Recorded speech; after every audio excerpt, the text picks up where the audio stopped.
Hər kəsə salam əziz müəllimlər. 5-ci sinifin 3-cü mövzusu olan ölçmə və nişanlama alətlərinin izahı ilə qarşınızdayam.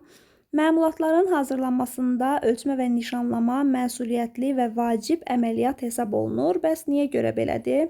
Ona görə ki, əgər biz ölçmə və nişanlama əməliyyatını dəqiq şəkildə, düzgün şəkildə yerinə yetirsək, həm vaxta və əlimizdə olan materiala qənaət etmiş oluruq, həm də əldə olunan məhsul daha keyfiyyətli olmuş olur.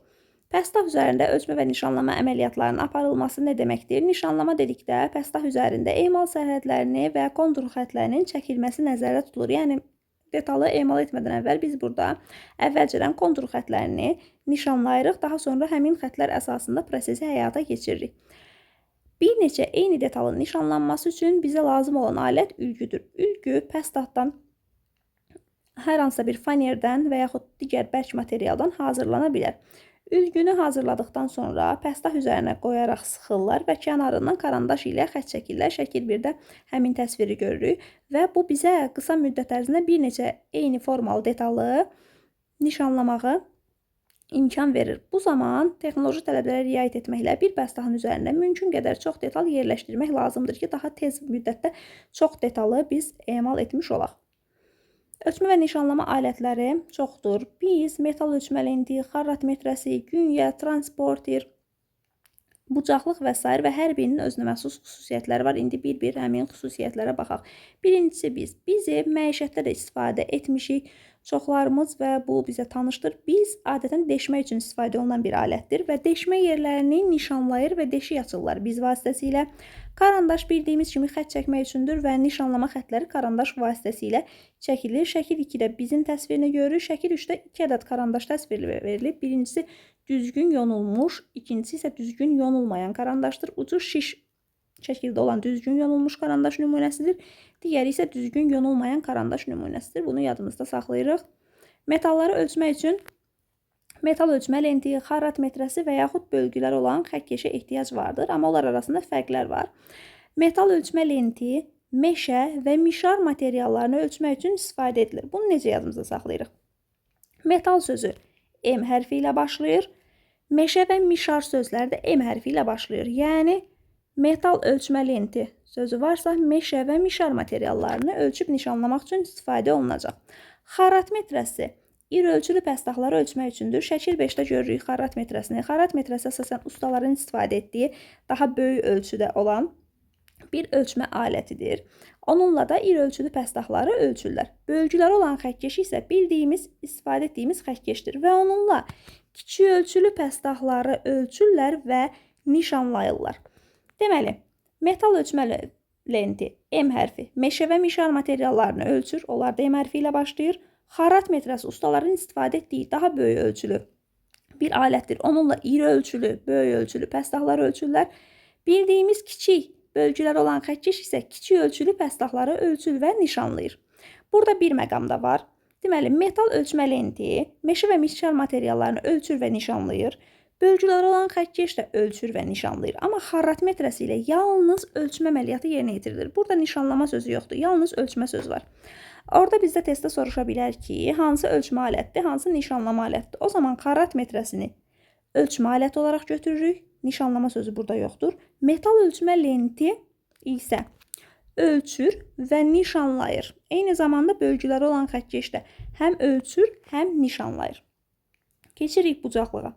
Bucaqlıq düz bucaq formasındadır. Gördüyünüz kimi 90 dərəcəlik bucaq formasındadır. Bucaqlıq ilə düz bucaqları yoxlayır, ölçür və çəkirlər. Yalnız düz bucaqları. Əgər düz bucaqları sözünü görsəz, burada bucaqlıq variantı olacaq. Bucaqlıq 2 hissədən ibarətdir. Uc hissədən və qəlib hissədən. Bucaqlıqlar taxtadan və yaxud da metaldan hazırlana bilər. Şəkil C-də isə bucaqlıq ilə nişanlama əməliyyatını görürük. Burada iki təsvirdə düzgün nişanlama əməliyyatı göstərilir. Birində isə düzgün olmayan. Bunu necə bilirik? Yaxından baxsaq, düzgün olanlarda gördüyünüz kimi arada məsafə boşluq qalmayıb. Baxın, arada heç bir boşluq yoxdur. Amma digər təsvirdə arada karandaşla həmin pəstah arasında kiçik bir boşluq var. Həmin kiçik boşluq olan isə düzgün olmayan əməliyyatı bizə göstərir. Bunu yadımızda saxlayırıq, şəkil formasına düşə bilər. Digər bir ölçmə və nişanlama alətimiz reysmusdur. Reysmusla pəstahın təbəqələri, yəni səthləri emal edilərkən paralel xətlər çəkilir. Paralel xətlər sözünü görürüksə, burada reysmusdur. Pərgar riyaziyyat dərslərində, həndəsə dərslərində hər birimizin istifadə etdiyi alətdir. Ona sirkul da deyirlər. Deşik yerləri çevrə və qövsləri nişanlamaq üçün istifadə olunur. Necə ki, biz dərslərdə çevrələri, qövsləri pərgarla çəkirdik.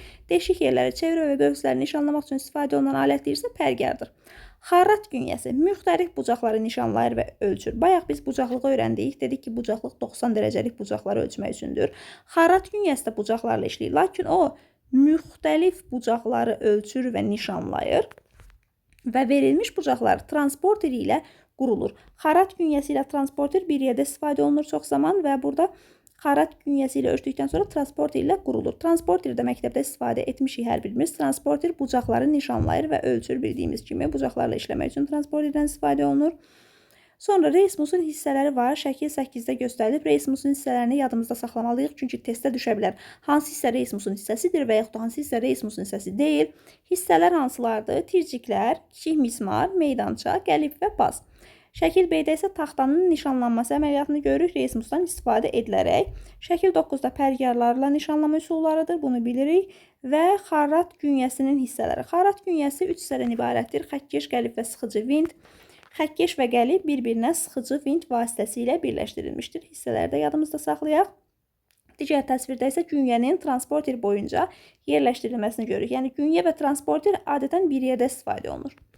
Deməli, ümumiləşdirək. Ölçmə və nişanlama mühüm və vacib əməliyyatdır. Ona görə mühüm və vacibdir ki, bu əməliyyatı biz düzgün, dəqiq yerinə yetirsək, həm vaxtımıza qənaət edirik, həm materialımıza qənaət edirik, həm də ki, keyfiyyətli bir məhsul ortaya çıxır. Nişanlama nə deməkdir? Emal sərhədlərini və kontur xətlərini pəstah üzərində çəkməkdir. Bəs eyni detalı qısa müddət ərzində necə nişanlayaq? Bu zaman bizə nə lazımdır? Ülgü lazımdır. Ülgü fanerdən hazırlana bilər və yaxud bərk materialdan hazırlana bilər. Real ölçülər əsasında hazırlanır. Qoyulur pəstah üzərinə və tez zamanda bir neçə detalı biz pəstahdan kəsə bilirik. Daha sonra alətlər biz bildiyimiz kimi deşmə yerləri, deşmə sözü varsa bizdir. Karandaşla xətlər çəkilir. Düzgün yolunan və yonulmayan karandaş nümunələrinə baxdıq. Ölçmə alətlərindən metal ölçmə lenti M hərfindən yadımızda saxlayırıq. Metal ölçmə lenti meşə və mişar materialları.